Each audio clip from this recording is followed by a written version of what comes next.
Hello, welcome to Throttle Therapy. Today I'm going to be going through how to grease the bearings on a Can Am Maverick X3 RR. When you get these things, as I've stated in my other videos, the greasing of the bearings is a must once they're broken in. They do not put enough grease in these things to keep them lubricated for the life of your side-by-side. I would suggest that you go out and you grease them as soon as you get 200 to 300 miles on them. I did mine, and this is what it looks like, so let's get to it. A couple of things. First of all, when you go to grease your bearings, you're going to need this. This is a cup that goes inside the wheel. You'll see it as I'm using it. It's got an O-ring on it, has a groove cut in it, grease zerk fitting on the end, and you'll see me slide this in there, and basically this puts grease in your wheel bearing. It's a must. You have to have it. I'll put a link where I got mine, and you guys can find it there. An absolute must-have. So yeah, I'll put the link down below. Okay, start with a 3/4 inch socket. Once you get the socket on there, it's pretty simple, like anything else. Just pull the wheels and tire off. This gets you access to the spindle underneath. There is a plastic cap in the center that has to be removed once the tire's off. 3 screwdrivers is what I use. I got a real thin one to get inside the little hole that holds the clip in place, pry it in, and as you can see, little teeny screwdriver the cap pulls right off. Cotter key out. It's a 31 millimeter socket once the brakes are off. I didn't show that, but I show it later though. There's a 15 millimeter for the brakes, 31 millimeter socket for the spindle. Get that off. Mine had a little bit of rust on the inside, so you have to take a look at it and clean it up. There's the bearing greaser that I had. I showed in the beginning of the video. Put it on there. I was putting 10 pumps in. I use a waterproof high temp grease. Synthetic grease. It's the only way to go in my opinion. Like I said, clean everything off. Get it so you don't have a lot of goober snatch around there. Clean the back of it off so you don't mess up the seal when you're shoving it back in. You want everything to ride nice with no dirt. And then just slide it back on. Pretty simple. Just rock it. Goes right in place. Later on, you'll see that I show how the nut and washer go on. There's 3 little lines on the washer. Those 3 little lines are pointed outward. The washer has a little bit of a cup to it. And put the brake back on. 2 15 millimeter bolts. Get them in place. Start them first. Don't ever just run them down with an impact. I don't do that. I start them, run them down quite a ways, and I hit them with the impact. Call it good.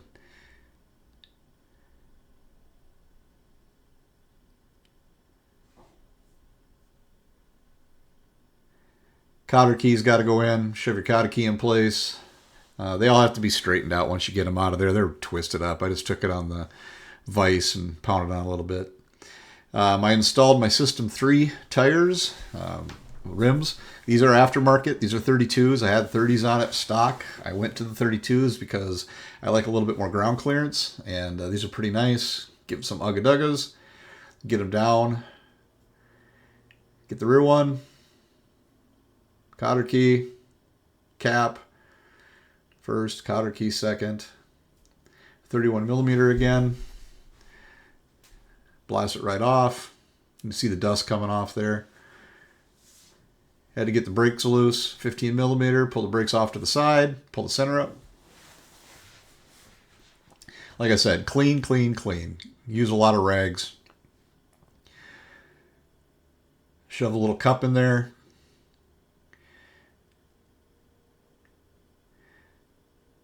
Ten pumps.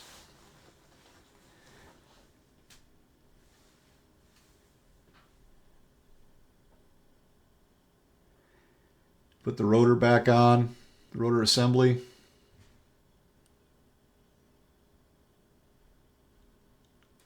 Again, washer, the lines go outward. Run her down. Got to line up the cotter keyhole, don't forget.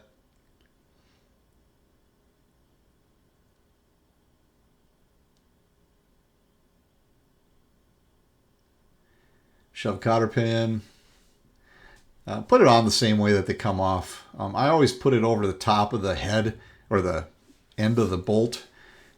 It's a little bit better. I didn't show this. I'll show it on the other side. There is a brake scraper for mud, debris, so it doesn't get in your brakes. They are not on the front. They're only on the back. I don't know how much good they are, but they're a little 10 millimeter. They're not real tight. Don't get crazy when you're tightening them back down. I just put the impact on them and just run them up tight. They don't have a lot of torque to them. Not much at all. You can break them. It's plastic.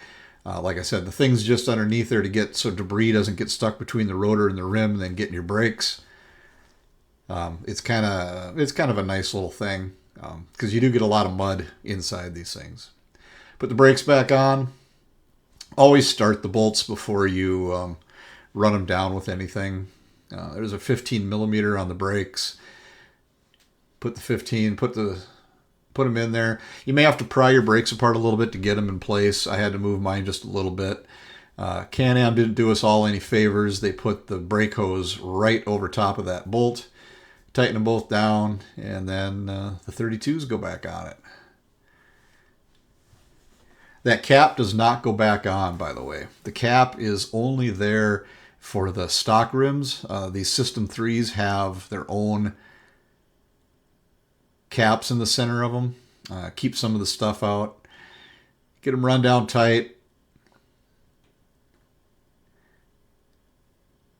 Pretty simple, like I said. Nothing major here. Just get them on, get them torqued.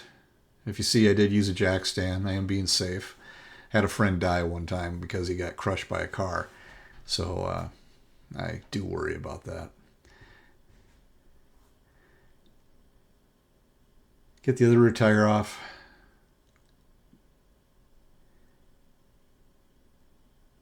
Probably could have shortened that part of the video up. But again, cap, pop it off. Sometimes they're tough. Sometimes they don't want to come off. That little screwdriver does work wonders though. You get it in there, you pry down and then pry out, and they do pop off.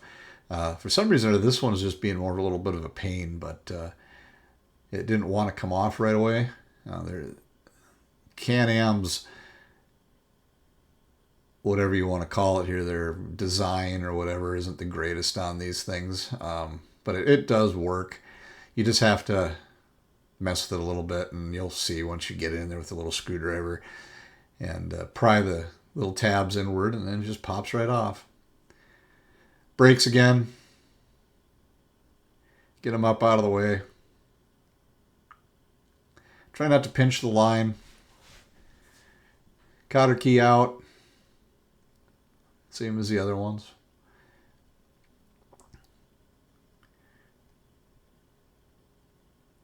If you're doing your own maintenance on your side-by-side, take your time. Don't be in a hurry. There's no reason to be in a hurry doing this stuff. This video may look fast, but I was taking my time. I'm old, so I've got a pad to lay on. 56. This is the brake scraper I was talking about on the other side. It's just 4 bolts right there on the bottom. They come out relatively, like I said, they're not even tight. They come off super easy. You can't get the rotor off without it, really. I mean, you could if you try real hard, but I just take it off to get it out of the way. And you can clean up underneath of it and stuff too. Again, 31 millimeter. Pop it off. Simple.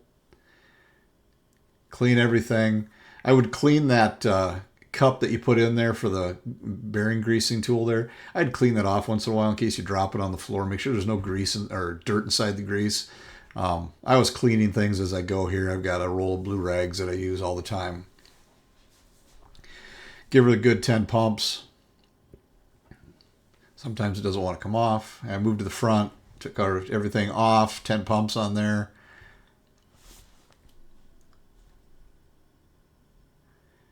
Make life pretty simple. Try to make this quick. There was some rust on the inside there, so I cleaned that out, put a little grease in there too.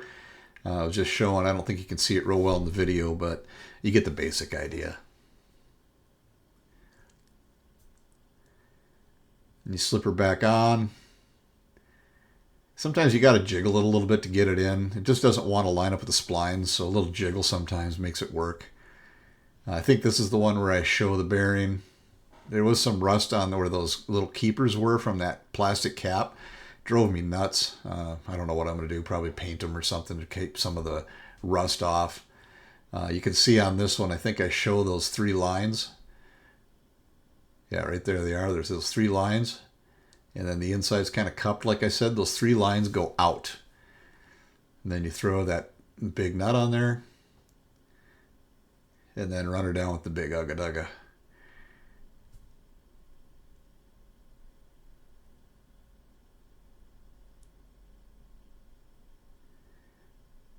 Brakes didn't want to stay up. So put the brakes on. Put the bolts in place. Like I said, don't run those bolts down without starting them first. You'll strip that thing. It's only aluminum, and it's not good if you do that. If you're going to use an impact wrench like I do, make sure you have them started first because you don't want to wreck that. And get your cotter key in because you got to line it up. Cotter key goes in place. Real simple. Yeah, like I said, pretty easy. Yeah, I didn't show this putting them on because I was a little worried that I bent one when I rolled last year. The picture here. And then, yeah, so I put the 32s on it. These are quite a bit bigger. I'll try to get the other one up here and show you guys and gals. So this thing originally came with 30s. Set it down on the ground here so we can get a good idea.